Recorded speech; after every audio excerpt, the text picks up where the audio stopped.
This is Autoline Daily, reporting on the global automotive industry. We start out today's report in Germany, where prosecutors charged 3 top Volkswagen executives with stock market manipulation.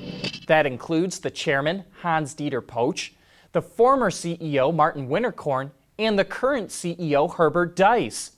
They're accused of deliberately withholding information that Volkswagen was under investigation by the US EPA for cheating on diesel emissions. Shareholders did not learn about it until the EPA publicly announced it in September of 2015. That was months after VW execs knew about the investigation, and VW stock dropped by half on the news. Volkswagen says Diess only joined VW in July of 2015 and could not have known about the breadth of the scandal, so he will continue on as CEO. But we here at Autoline wonder how long VW's Board of Supervisors will tolerate having a CEO who is under investigation and could end up being convicted. Okay, now over to China, where the EV startup NIO is fighting for its life. The company lost over $460 million in the second quarter, which brings its total losses over the last 5 years to $5.7 billion. Cost overruns and major recalls ate into its earnings, as well as weak sales. The company will slash its workforce by 14% by the end of the month. And Bloomberg reports there is now an uneasy sentiment in China that the auto industry is sitting on an electric car bubble that's about to burst. As long as the Chinese government was willing to heap all kinds of subsidies on EVs, the market looked great. But as soon as the government started cutting back on those subsidies, sales of EVs took a nosedive. And hey, don't forget to join us this Thursday for Autoline After Hours. We've got Ken Nelson joining us again, and this time he's bringing a very rare Citroën DS21 Chaperon convertible with him. Joe McCabe from Auto Forecast Solutions will also be on the show. So join John and Gary for some great insights about what's going on in the automotive industry.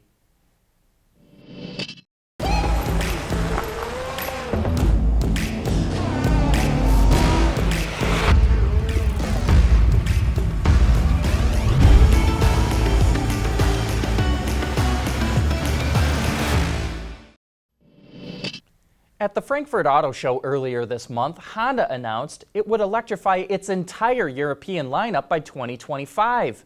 And now Reuters reports it will stop selling diesel cars altogether in the market by 2021. Ever since the Volkswagen diesel scandal, sales of diesel cars in Europe have fallen significantly. And speaking of Europe, the plug-in hybrid version of Ford's Transit Custom, which we reported on back in September of last year, is now on sale. The front wheels are driven exclusively by a nearly 93 kilowatt electric motor, which is combined with a 13.6 kilowatt hour battery pack and a 1-liter 3-cylinder range extender. Based on the older, less accurate NEDC test, it gets 35 miles of battery range and is rated at 60 grams of CO2 per kilometer. The new Ford Transit is also on sale now with over 4,600 upgraded components. Highlights include a refined 2-liter diesel engine with an available 48-volt mild hybrid system, the option for a 10-speed automatic transmission, and increased payload. With the 6-speed manual, the van is rated at 200 grams of CO2 per kilometer based on the WLTP test cycle. Hey, could this be the new Nissan Armada? This is actually the new Nissan Patrol, which was just unveiled in Abu Dhabi. The SUV features new styling and adopts a modified version of the company's V-Motion grille. 2 engines are available. It comes standard with a 4-liter V6, and a 5.6-liter V8 that produces 400 horsepower is optional. The interior was updated, and it comes with new driver assistance technology. The new Patrol goes on sale in the Middle East this month. Coming up next, John has more analysis on the UAW strike with General Motors. Autoline Daily is brought to you by Bridgestone Tires, your journey, our passion, and by KeyCurt, technology that leads. The UAW strike at General Motors continues to grind on, And now thousands of workers at supplier companies are getting laid off. We keep hearing how the union wants more money, but at some point, it's going to have to help GM lower its total labor costs, which are the highest in the U.S. industry.